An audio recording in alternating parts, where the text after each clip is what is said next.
주의 날 하나님 앞에 예배하러 나오신 우리 모든 성도님들을 주님의 이름으로 환영하고 축복합니다. 우리 앞뒤 좌우 분들하고 한번 인사 나누시겠습니다. 사랑합니다. 축복합니다.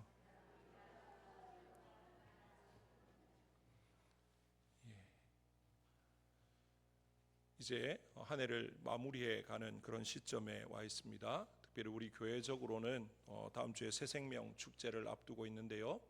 우리 개인적으로 또 가정적으로 우리 교회적으로 또 이 결실의 계절 가을에 또 하나님 앞에서 어떤 열매를 맺어 왔는지 또 어떤 열매를 맺을 것인지 다시 한번 더 돌아보고 또 그 풍성한 열매를 통해서 하나님께 영광 돌리고 또 하나님이 기뻐하시는 그런 모습 가운데 이 한 해를 마무리해 갈 수 있는 저와 여러분 우리 모든 성도님들 되시기를 주님의 이름으로 축복합니다.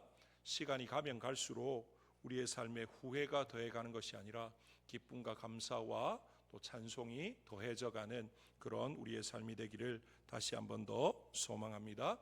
오늘 말씀을 통해서 우리 성도의 위상에 대해서 함께 살펴보려고 합니다.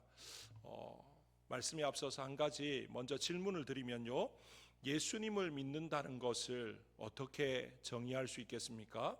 지금 대답을 요구하는 게 아니라 한번 생각해 보시면 좋겠습니다. 여러 가지 많은 말들을 할 수 있을 것입니다. 하지만 한마디로 정의하기가 참 쉽지 않습니다. 그런데 예수 믿는다는 것을 한 단어로 표현해 보라 그러면 여러 단어들이 있을 수 있지만 떠오르는 단어 하나가 변화가 아닐까라는 생각이 듭니다. 예수를 믿는다는 것, 우리가 예수님을 믿는다는 것은요, 변화다라고 말할 수 있습니다. 죄와 허물로 죽었던 우리, 말 그대로 소망이 없던 우리가 새 생명을 얻는 자로 변화되어지는 거죠.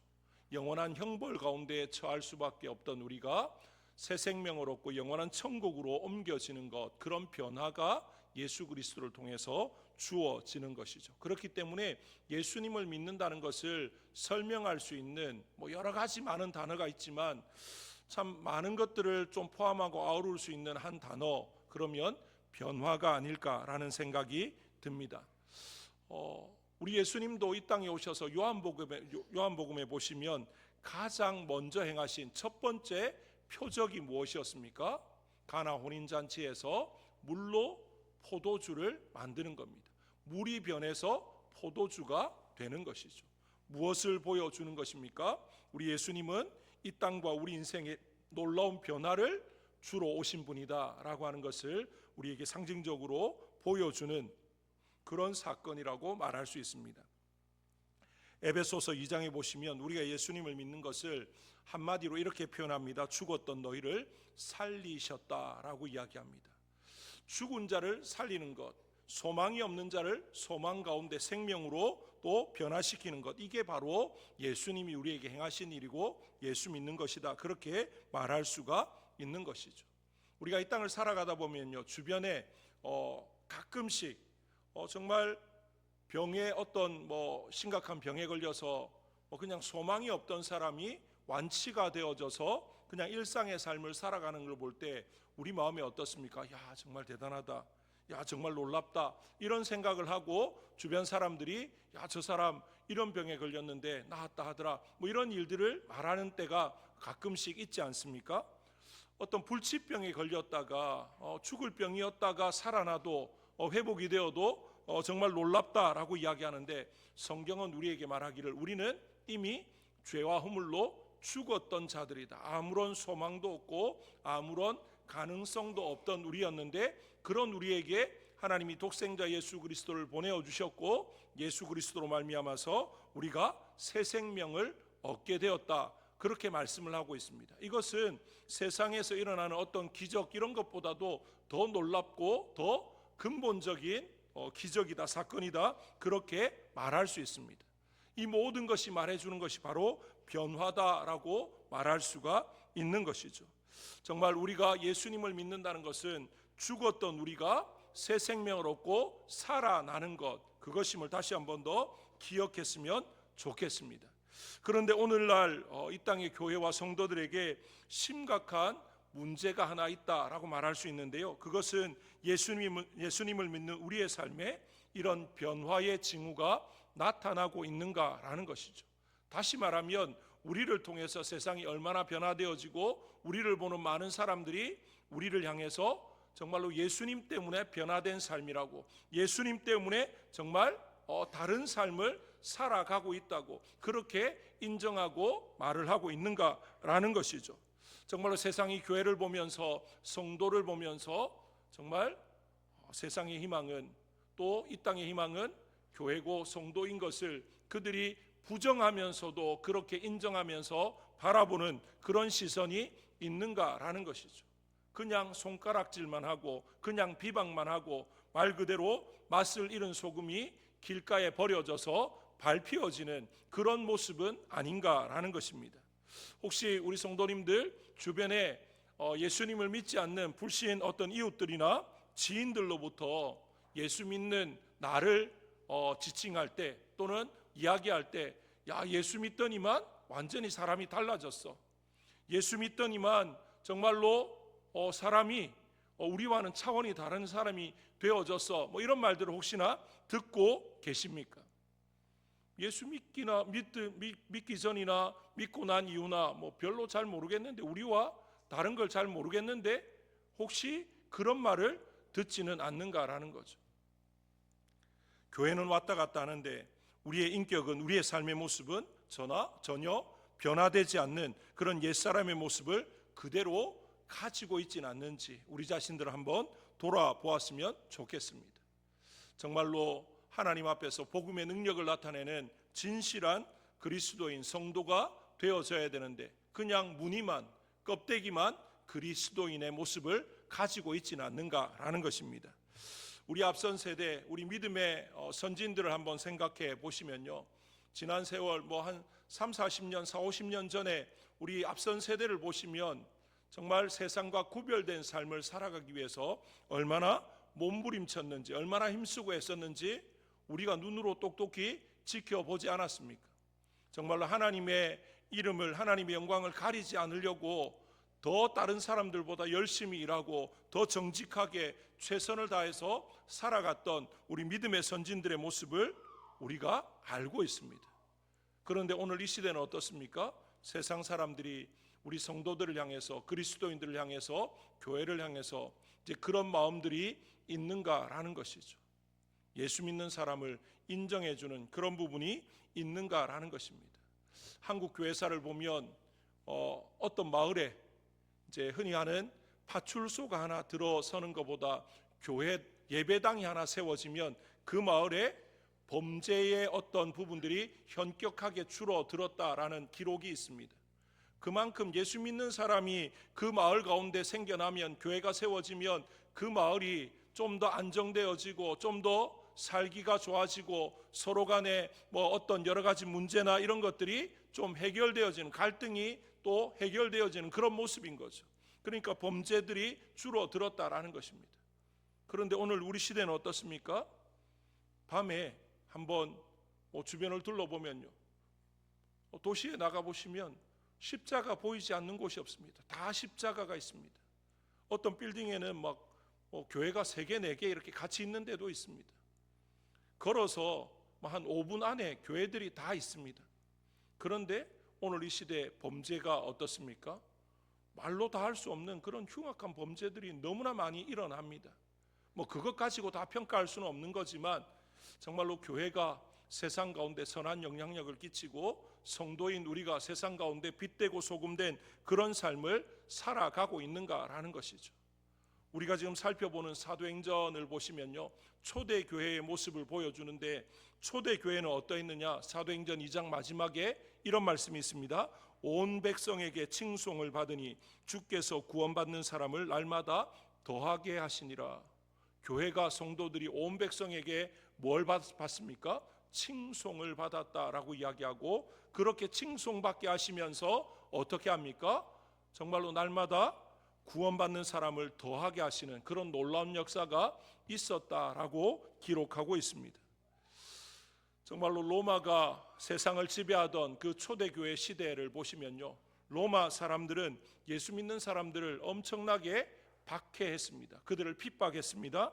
하지만 그 당시의 그리스도인들은요, 박해는 받을지언정 그들의 위상, 성도로서의 위상은 잃지 않았다라는 사실을 기억했으면 좋겠습니다.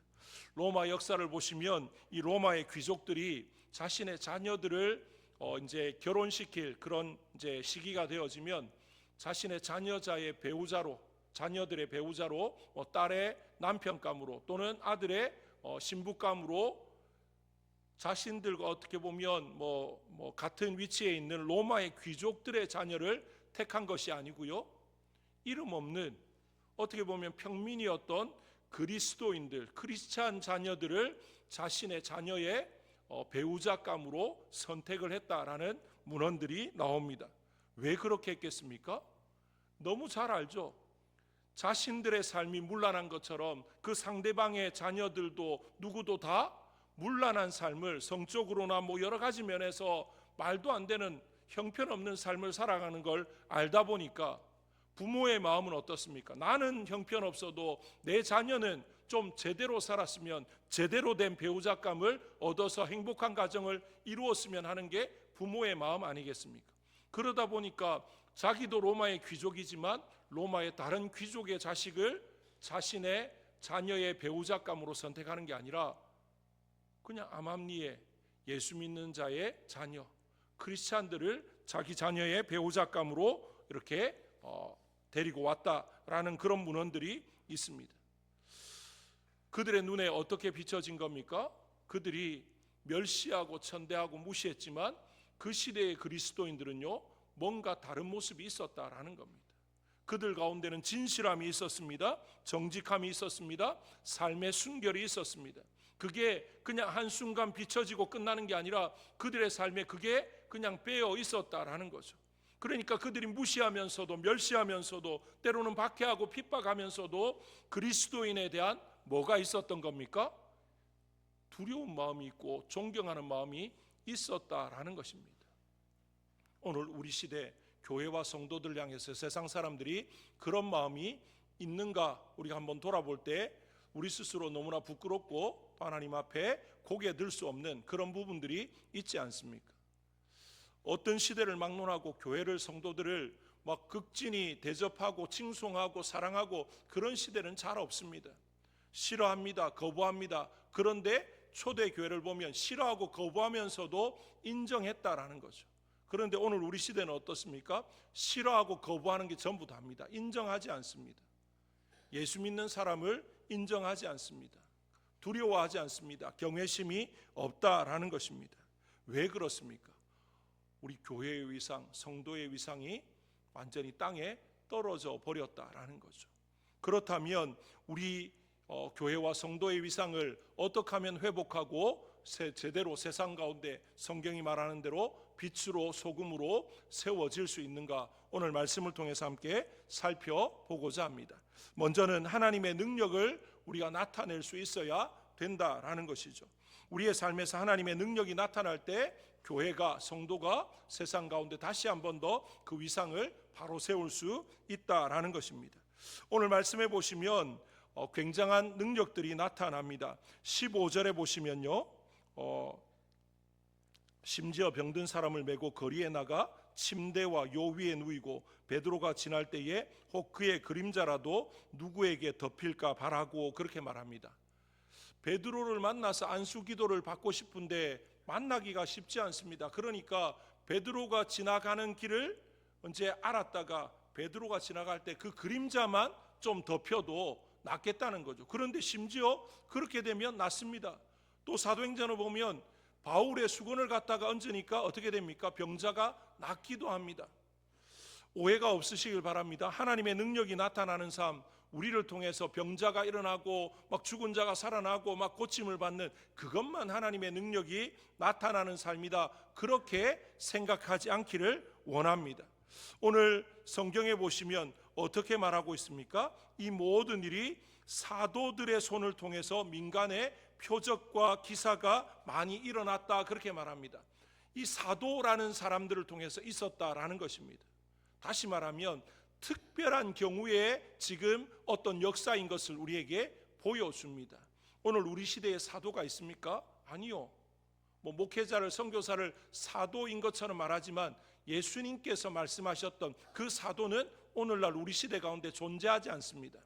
그러면 하나님의 능력을 나타내는 삶이 무엇입니까? 우리가 기도하면 병자가 고침받고 우리가 안수하면 뭔가 회복이 일어나고 그걸 말하는 게 아니고요, 우리의 삶을 통해서 예수 그리스도가 역사하게 하는 그런 삶을 말하는 것입니다.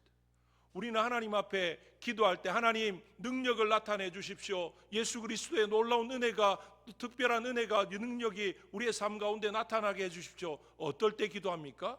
어떤 큰 문제가 있을 때, 내 힘으로 해결할 수 없을 것 같은 그런 문제 앞에 놓였을 때 우리가 어떻게 합니까? 그런 기도를 하나님 앞에 올려드리지 않습니까? 그런데 성경은 우리에게 뭐라고 이야기하냐면요, 그럴 때만 하나님의 능력이 필요한 게 아니라 일상의 삶 가운데 하나님의 능력을 덧입어야 된다, 하나님과 함께 해야 된다. 그래서 우리의 말과 행동과 모든 것들을 통해서 하나님 되심이 드러나고 하나님의 영광이 선포되어야 된다, 그렇게 말하고 있습니다. 내 자녀가 취업을 앞뒀을 때만 하나님 특별하게 역사해달라고 기도하는 것이 아니라 내가 일할 때, 집에서 밥하고 설거지하고 또 논에 가서 밭에 가서 또는 직장에 가서 일할 때 하나님 나와 함께 해달라고 기도하는 것입니다. 장 보러 갈 때 기도하는 것입니다. 그때도 하나님이 함께 하시고 그때도 내 말과 행동과 모든 걸 통해서 하나님이 드러나야 되는 것이죠. 그게 바로 하나님의 능력이 나타나는 삶입니다. 우리는 뭔가 특별할 때만 하나님이 역사해 주셔야 되고, 일상의 삶에서는 그냥 익숙하니까 내 힘으로, 내 경험으로, 내 지식으로, 내 생각대로 하면 된다라는 생각을 할 때가 많습니다. 그러니까 우리의 삶이 어떻게 됩니까? 좀 이원화되어져 있습니다. 교회 안에서 또는 어떤 특별할 때는 하나님께 붙들림을 받고, 그렇지 않을 때는 내 마음대로, 그러면 안 된다라는 것입니다. 성경이 뭐라고 이야기합니까? 먹든지 마시든지 무엇을 하든지 다 하나님의 영광을 위해서 살라고 말하지 않습니까? 무슨 말입니까? 우리의 모든 삶의 영역에서 하나님이 함께하는 삶, 하나님의 능력이 나타나는 삶, 하나님이 우리를 붙드시고 인도해서 역사하는 그런 삶이 되어야 된다, 그걸 지금 말하고 있는 것입니다. 그런 삶이 되어지니까 초대교회 시절에 이 예루살렘 교회가 그 지역에 그 많은 사람들에게 어떻게 됩니까? 칭송을 받게 되어지고 하나님의 이름이 높임을 받고 결국에는 어떻게 됩니까? 구원받는 사람의 수가 더 많아지는 놀라운 역사가 있게 되는 것이죠. 오늘 우리 시대는 어떻습니까? 교회 안에 들어오면 우리가 예수 믿는 사람입니다. 교회 안에서는 하나님을 찬송합니다. 하나님 말씀대로 아멘하고 순종하려고 합니다. 그런데 교회 밖에 나가면 하나님과 무관한 삶을 살아갑니다. 그러니까 하나님의 능력이 나타나지 않는 거죠. 어떻게 보면 하나님의 능력은 교회 안에만 갇혀 있는 것 같은 그런 이제 모습이 되어지니까 세상 가운데 하나님의 능력이 나타나지 않는 교회와 성도들의 삶이 세상 사람들에게는 더 이상 어떤 인정도 받지 못하고 어떤 경외심과 존경도 칭송도 받지 못하게 하는 그런 모습이 되어진 거죠. 전혀 생명력이 없는 모습이 되었다라는 것입니다. 우리의 위상, 교회의 위상, 성도의 위상이 바로 세워지려면 어떠해야 됩니까? 어디에 있든지 우리의 말과 행동과 모든 것들을 통해서 하나님이 나타나야 됩니다. 주님이 우리를 통해서 역사하시는 그런 삶이 되어야 된다라는 것을 다시 한 번 더 마음에 새길 수 있기를 바랍니다. 그래서 우리가 눈에 보이지 않지만 내가 누구를 만나러 갈 때도 주님과 함께, 내가 장을 보러 갈 때도 주님과 함께, 내가 밭에 일하러 갈 때도 주님과 함께, 교회 올 때만 주님과 함께가 아니고요, 내가 어떤 특별한 전도할 때만 주님과 함께가 아니라 모든 일상의 삶에서 주님과 함께 하려고 주님을 의식하고 주님과 동행하는 삶을 살아가 보십시오. 그럼 우리의 말이 달라질 겁니다. 우리의 행동이 달라질 겁니다. 그러면 우리의 말과 행동이 달라진 그 모습을 지켜보는 세상 사람들이 어떻게 평가하겠습니까? 야, 진짜 예수 믿는 사람은 다르기는 뭐가 다르다. 저 사람 보니까 다르네. 비슷해 보였는데 아니 말하는 것들 생각하고 행동하는 이 모든 게 참 다르네. 예수 믿는 게 저런 건가? 이제 그런 마음이 들게 될 것입니다. 한번 그렇게 살아보시는 저와 여러분 되시길 바랍니다. 그렇게 할 때 하나님의 능력이 나타날 것입니다. 그 다음에 또 한 가지는 뭐냐면요, 증거하는 삶을 통해서 성도의 위상이 또 교회의 위상이 세워진다라는 것입니다. 복음을 전하는 것, 이 증거하는 삶과 우리의 위상이 높아지는 것이 무슨 관계가 있는가, 그런 생각을 할 수도 있습니다. 한 가지 질문을 드리겠습니다. 하나님이 왜 우리를 구원하시고 바로 그 즉시로 우리를 천국으로 부르지 않으셨습니까? 만약에 우리를 구원하신 목적이 바로 천국으로 우리를 불러가시는 게 목적이었다면 예수 믿는 그 순간 우리는 더 이상 이 땅에서 눈물과 고통과 아픔 속에 내버려 두지 않고 천국으로 불러가시면 되지 않습니까? 예수 믿고 오늘 밤 자고 일어났더니만 내일 천국이더라 그러면 얼마나 좋겠습니까? 그런데 거의 대부분의 사람은요, 예수 믿고 짧게는 수년, 길게는 수십 년 이상 여전히 이 땅 가운데 살아갑니다. 하나님께서 예수 믿고 구원받은 우리를 이 땅에 남겨놓으신 이유가 무엇인가라는 거죠. 사도행전 우리에게 그 이유를 이렇게 말합니다. 사도행전 1장 8절에 오직 성령이 너희에게 임하시면 너희가 권능을 받고 예루살렘과 온 유대와 사마리아와 땅끝까지 이르러 내 증인이 되리라. 하나님께서 우리를 구원하셨지만 천국으로 바로 불러가지 않고 이 땅에 남겨두신 이유는 뭐라고요? 주의 증인되게 하려고, 복음의 증인되게 하려고 우리를 남겨두셨다라는 것입니다. 우리를 부르신 하나님의 부르심의 목적이 무엇인지 제대로 알고 살아갈 때 우리의 위상이 높여지는 거죠. 우리가 높아지는 것은 우리 스스로 높아지는 것이 아니라 하나님이 복음을 위해서 우리를 높여주신다라는 것입니다. 교회가 크고 화려하게 지어져야만 세상 사람들이 와 이렇게 하는 게 아니고요. 교회가 어떻게 보면 볼품없어 보여도, 건물이 허물어져 가는 것 같고 그 모이는 숫자가 적어 보여도 우리가 복음 위에서 제대로 세워지고 복음의 능력이 나타나는 교회라면 세상이 그런 교회를 무시할 수 없는 겁니다. 하나님이 그런 교회를 높이 세워주시는 것이죠. 놀라운 역사가 일어나게 된다라는 것입니다. 오늘 말씀에 보면 병고침에 놀라운 역사가 있었고 많은 사람들이 정말로 구원의 자리로, 복음의 자리로, 그래서 교회가 부흥했던 그런 이야기들을 하고 있습니다. 우리가 이걸 볼 때 어떤 생각을 하냐면, 그때는 병고침의 역사가 있었으니까, 많은 사람들이 병고침을 받았으니까 교회에 많이 나왔구나. 한번 생각해 보십시오. 병고침 받았다고 다 교회 나오고 예수 믿습니까? 아닙니다. 병고침을 받아도요, 안 믿는 사람은 안 믿습니다. 저희 가정의 이야기를 해서 죄송한데요, 저희 큰애 삼촌이 저희 아버지가 전도해서 예수님을 믿겠다 그러고 정말로 하나님이 은혜로 외삼촌의 암을 고쳐주셨습니다. 고쳐주셨을 때는 하나님이 고쳐주셨다 그래놓고 좀 살만하니까 교회를 안 나옵니다. 나중에 재발해서 돌아가셨는데요, 그 모습을 보면서 병고침을 받았다고 다 예수님을 받아들이고 신실하게 정말로 하나님의 은혜를 감사하면서 그렇게 예수 믿는 건 아니구나 라는 것을 알게 되었습니다. 우리 주변에도 아마 이런 분들을 보신 분들도 계실 겁니다. 그런데 성경에도 나타납니다. 예수님이 죽은 나사로를 살렸는데 어떤 일이 벌어집니까? 유대 지도자들은 예수님을 죽일 음모를 꾸밉니다. 한두 사람이 본 게 아닙니다. 예수님과 마리아 마르다만 보고 나사로가 그냥 무덤에서 몰래 살아나가지고 이게 아니고요, 그 동네 사람들이 다 봤습니다. 예수님이 무덤 앞에 가서 나사로야 나오라 라고 했을 때 나사로가 붕대를 칭칭 감고 걸어 나오는 걸 볼 때 예수님이 풀어서 다니게 하라 그렇게 하는 걸 그 동네 사람들이 다 눈으로 보고 귀로 듣고 다 이제 압니다. 그런데 놀라운 건 어떤 일이 벌어집니까? 예수님을 죽이려고 하고 그걸 본 사람들도 예수님을 믿지 않았습니다. 예수님을 못 박아 죽이라고 모여든 군중들 외치면서 예수를 십자가에 못 박으라고 했던 그 사람들 주변에, 아니 그 사람들 가운데는 예수님 때문에 살아난 사람도 있을 것이고요, 그에 가까운 친척이나 이웃이나 지인들 가운데는 예수님 때문에 눈을 뜬 그런 사람도 있을 겁니다. 예수님 때문에 기적을 경험했고 병고침을 받고 살아난 그런 사람들이 내 주변에 있었는데도 불구하고 믿지 않습니다. 그런데 초대교회를 보시면요, 병고침을 받고 그랬는데 오늘 사람들이 어떻게 됩니까? 교회로 모여듭니다. 날마다 구원받는 수가 더해갑니다. 그런데 이 일이 단순히 병을 고쳤기 때문에, 이런 기적이 일어났기 때문이 아니고요, 어떤 일이 있었기 때문이냐? 말씀의 42절에 보시면, 오늘 읽지 않았는데요, 42절에 보시면 이렇게 되어 있습니다. 그들이 날마다 성전에 있든지 집에 있든지 예수는 그리스도라고 가르치기와 전도하기를 그치지 아니하니라.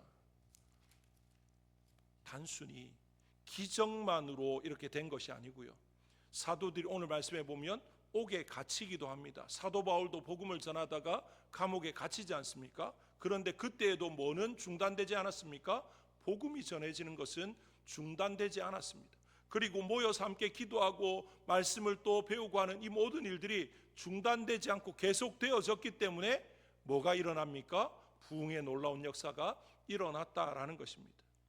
기적을 통해서 교회가 성장하고 기적을 통해서 뭔가 된 게 아니고요, 말씀을 통해서, 복음을 통해서 이 일들이 일어났다라는 사실을 우리의 마음에 새길 수 있기를 원합니다. 교회가, 우리 성도들이 세상 가운데 위상이 원래대로 하나님이 원하시는 모습으로 바로 세워지려면 뭘 해야 됩니까? 우리가 말씀 위에 세워져야 됩니다. 복음의 사람들이 되어져야 되고 복음을 전하는 그런 모습이 우리에게 있어야 된다라는 것입니다. 그 다음에 마지막으로 어떤 삶이 있어야 되느냐? 온전히 순종하는 삶이 있어야 된다라는 것입니다. 29절 말씀을 같이 한번 읽어보겠습니다. 29절입니다. 다 같이 읽습니다. 시작. 베드로와 사도들이 대답하여 이르되 사람보다 하나님께 순종하는 것이 마땅하니라. 지금 유대 지도자들은 뭐라고 협박을 합니까? 뭐라고 위협을 합니까? 예수 이름으로 아무것도 하지 말라고 이야기합니다. 그런데 사도들이 뭐라고 이야기합니까? 우리는 하나님의 말씀에 순종해야 된다. 사람의 말에 이렇게 기죽어서 또는 그 위협 앞에 주눅들어서 아무것도 못하는 것이 아니고 하나님께 순종하는 게 이게 맞는 것이다, 그렇게 말을 하고 있는 거죠. 교회의 위상은요, 세상 눈치 보고 세상 유행 따라가고 세상 풍조에 휩쓸려 갈 때 교회가 높아지는 게 아닙니다. 교회는 교회다워질 때, 하나님의 말씀에 순종하고 하나님이 기뻐하시는 모습으로 세워질 때 교회는 하나님이 높여 주시는 거죠. 세상을 따라가고 세상 사람들이 좋다는 대로 움직인다고 세상 사람들이 교회를 좋아할 것 같습니까? 아니요. 오히려 교회를 더 무시합니다. 짓밟아 버립니다. 교회가 어떠할 때 세상이 교회를 인정하고 두려워합니까? 세상이 싫어해도요, 진리를 선포할 때, 진리 위에 바로 서서 그냥 복음을 외칠 때 세상은요, 그런 교회를 싫어합니다. 무시하려고 합니다. 업신여기려고 합니다. 하지만 그 마음 가운데 두려움이 생기고 인정하게 된다라는 것입니다. 하나님이 세워주기 때문에 그렇습니다. 세상의 힘이 아무리 강해도요, 교회는 무너뜨릴 수 없습니다. 건물은 무너뜨릴 수 있는지 모릅니다. 하지만 교회는 무너뜨릴 수 없습니다. 여기서 말하는 교회는 건물이 아닙니다. 믿는 자들의 모임을 말합니다. 박해가 일어나니까 어떻게 합니까? 지하 무덤으로 들어가서 평생 빛 한 번 보지 못해도 말씀으로 믿음으로 살아가려고 그 카타콤 속에서 살아갔던 그 많은 성도들 우리가 알지 않습니까? 지금도 저 북한 땅에서는요, 밖으로 세워진 교회는 이건 그냥 형식적인 교회입니다.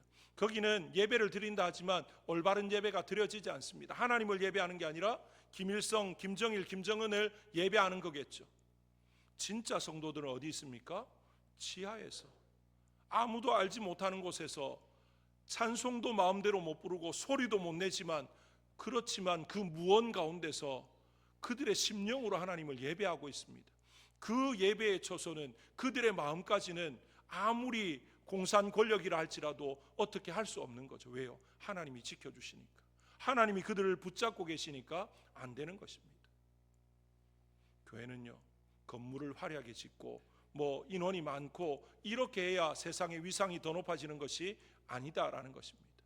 교회가 교회다워질 때, 말씀을 회복하고 복음으로 돌아가서 복음의 능력이 나타나는, 그래서 하나님의 말씀에 전적으로 순종하며 나아갈 때, 그럴 때 교회는 위상이 높아집니다.